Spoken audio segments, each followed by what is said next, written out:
Bienvenue dans cette vidéo où nous allons calculer le prix d'un produit en fonction de sa quantité.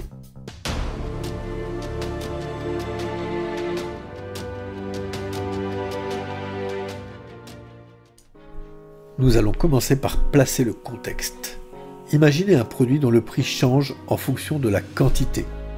Par exemple, en kilos, en litres, en mètres. Selon ce que l'on prend, le prix ne sera pas le même. Situation que l'on va rencontrer toute sa vie, quand on fera des courses ou autres. Avec par exemple des citrons, des tomates, enfin tout ce qui se pèse, tous les fruits et légumes par exemple. Ce sera valable également pour les boissons, comme un petit café, un moyen café ou un grand café. Pareil pour les sodas. Il en sera de même pour les glaces, avec les petites glaces, les moyennes glaces, les grandes glaces, avec le litre par exemple de glace qu'on achète en magasin. Il y a également les longueurs, avec les tissus par exemple, ou les chaînes dans les magasins de bricolage. En fait, le prix change en fonction de la quantité. Par exemple, pour les poids, tout ce qui concerne le poids, ce sera le kilo, la référence, le kilogramme. Pour tout ce qui est volume, la référence est le litre. Et pour tout ce qui est longueur, la référence, c'est le mètre.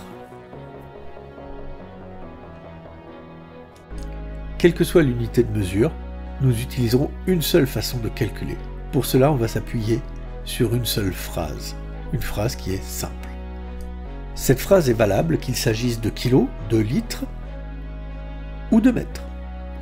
Imaginons qu'on le fasse avec les kilos. Si 2 kilos valent 10 €, alors 1 kilo vaut X.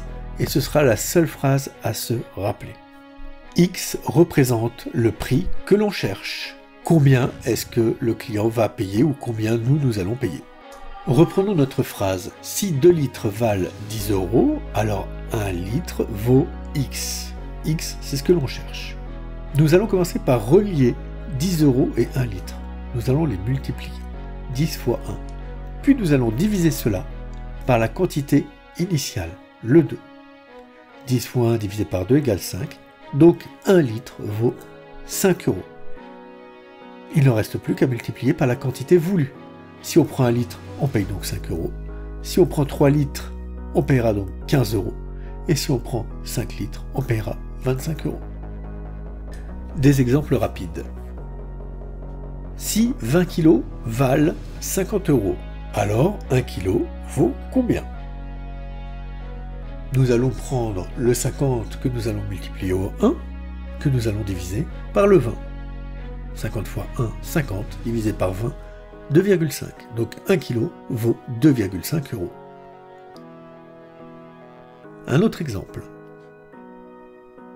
Si 2,5 mètres valent 5 €, alors 1 mètre vaut X, qui représente l'inconnu. Nous allons prendre le 5 fois 1, que nous allons diviser par le 2,5, ce qui fait 2. Donc, le mètre vaut 2 €. Mais en réalité, on peut directement calculer le prix pour la quantité que l'on veut. On n'est pas obligé de passer par 1 litre, 1 kilo ou 1 mètre.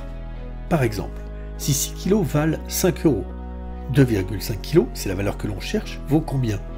Eh bien, on fait comme d'habitude, 5 fois 2,5, que l'on va diviser par la quantité initiale que nous avons, 6, ce qui donne 2,08. Autrement dit, 2,5 kg valent 2,08 €. Si on reprend la toute première valeur que l'on a calculée tout à l'heure, il s'agissait de 2 litres à 10 €, donc le litre à 5 €.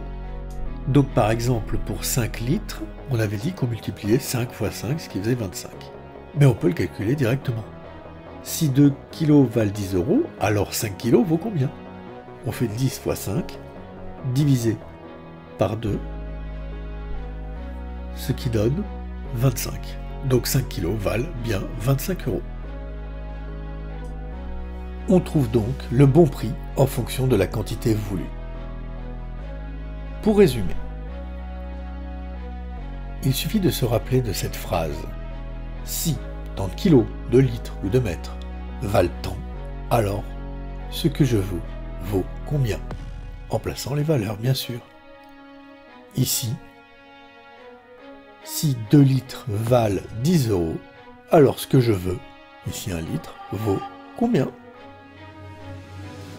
10 fois 1 divisé par 2 égale 5.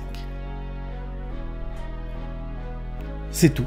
Mais pour ceux qui voudraient avoir un petit peu plus de détails, je vous invite à poursuivre pendant ces quelques secondes. Reprenons notre exemple, j'ai juste ajouté une barre verte. Et on va relier les extrémités. 2 litres fois x égale 10 fois 1. Le vert d'un côté, le rouge de l'autre. Puis ensuite, ça va être une équation simplement. On va enlever le litre, ce qui va donner 2 fois x égale 10 fois 1. Et donc, on isole le x. 10 fois 1 divisé par 2 égale 5. C'est ce que nous voyons depuis le début. Si cette vidéo vous a permis d'y voir plus clair, je vous invite à vous abonner et à cliquer sur la cloche.